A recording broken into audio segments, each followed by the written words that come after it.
Okay, so I was scrolling through the news like I do every once a week just to keep up on current events in the world.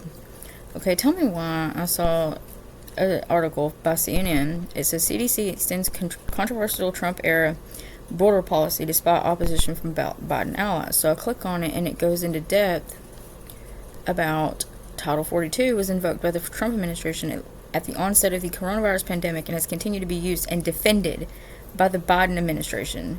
There have been more than 100 million expulsions of migrants under the authority since its implementation, according to U.S. Customs and Border Protection data. So I looked up the Code 42. Okay. It says Title 42 expulsions are removals by the U.S. government of persons who have recently been in the country where a communicable disease was present. The extent of the authority of contagion-related expulsions is set out by Law 42 U.S.C. Subsection 265. During the COVID-19 pandemic, the Trump administration used this provision, this section 265, to generally block land entry for many migrants. The program has been continued by the Biden administration. It says it allows the U.S. Border Patrol and Customs to prohibit the entry of persons who potentially pose a health risk, either by virtue of being subject to previously announced travel restrictions or because they unlawfully entered the country by bypass health screening measures, which I get that. But it says since its implementation under the Trump administration and continued under the Biden, it is being used to prohibit asylum seekers from lawfully petitioning for asylum in the United States. Persons subject to the order are not held in congregate areas.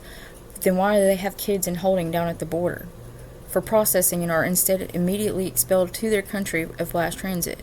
If they are unable to be returned to the country of last transit, the Border Patrol will work with its interagency partners to expel the person to their country of origin. Why not children? Why can't the children go back? Why?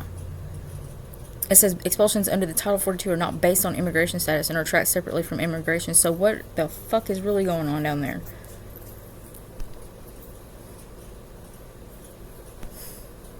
Title 42, this is the actual code. Title 42 of the United States Code, Chapter 6A, Subchapter 2, Part G, Section 265 states, suspension of entries and imports from designated places to prevent spread of communicable diseases. Wherever the Surgeon General determines that by reason of the existence of any communicable disease in a foreign country, there is a serious danger of the introduction of such disease into the U.S., and that the danger is so increased by the introduction of persons or property from such country that a suspension of the right to introduce such persons and property is required in the interest of the public health. The Surgeon General, in accordance with regulations approved by the President, shall have the power to prohibit, in whole or in part, the introduction of persons and property from such countries or places as he shall designate in order to avert such danger and for such period of time as he may deem necessary for such purpose.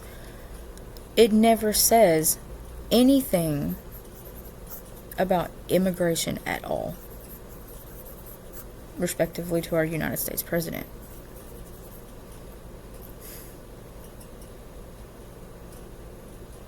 It says in March of 2020, the CDC, under Trump's administration, issued a public health order allowing for the rapid expulsion of unauthorized border crossers and asylum seekers, citing COVID-19 concerns. I get it. Okay. It says, as it's considered an expulsion rather than a deportation, the migrants are not afforded the right to make a case to stay in the U.S. before an immigration judge. Most migrants subject to Title 42 measures are returned to Mexico within hours. Why not the children? I'm just asking. In November 2020, a federal court ordered a halt to the practice in regard to unaccompanied minor children. Why? Because if they can go back to their country where even though their parents aren't there, they probably do have relatives to a degree. And if not, it'd be better than being in a cage. That's what they have them in. That's what I see. On January 29, 2021, the stay was lifted by D.C. Circuit Court of Appeals, allowing minors to be expelled pending its review of the case. Pending. In February of last year, Mexico stopped accepting families with children under the program. Physicians for Human Rights notes that the policy has been applied unfairly against migrants and asylees, and that its stated purpose of containing for the spread of COVID is dubois as the U.S. countries to allow millions of people to cross the U.S.-Mexico border weekly. In June of last year, over 10 million people legally crossed the border with Mexico at ports of entry. Wow. legally. How? If these people some of these people can't even get asylum legally.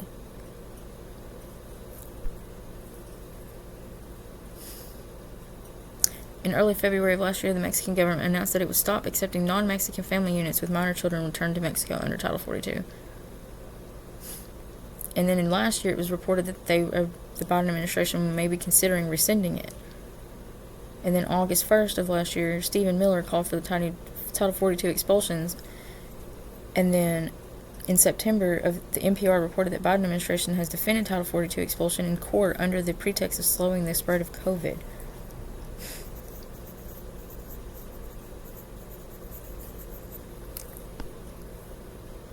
I mean, wow. And numbers don't lie.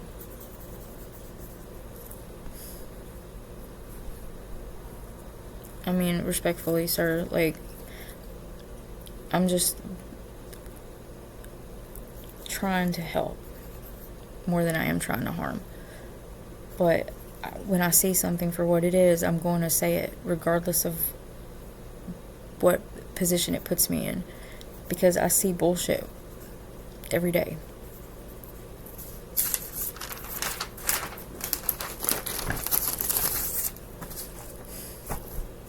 I mean, after all, transparency is key in any leadership role.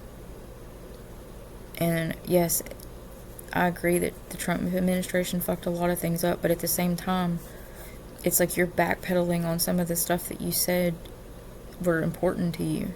No, I didn't vote for you, but I don't hardly ever vote because there hasn't been really anybody worth a fuck for me to vote for. I voted for Pence and for Beto O'Rourke. I voted for them 2 years ago. Only because of Pence, not for him. Because he's a clown. These two people are not. They really are serious about their job, and they are transparent for the most part. But there are some things that we have to keep private, but this isn't something that needs to be kept private. These are kids.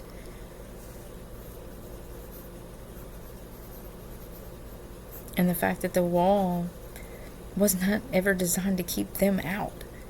It was designed to keep us in. Respectfully.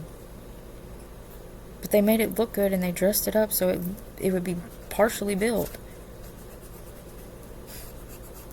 Because Trump was expecting to be re-voted again. He was expecting another term. And now that he didn't, they're still trying to they're still trying to do some shit down there. Without the knowledge, I don't think Abbott knows that, but Ken Paxton does. Because he's the Attorney General. So maybe the Surgeon General can tell you more about what's going on. But the Surgeon General shouldn't even... I don't know why. The Surgeon General shouldn't even be involved in that decision, I think. Respectively. They shouldn't. That should be like an ICE thing or Department of Homeland Security.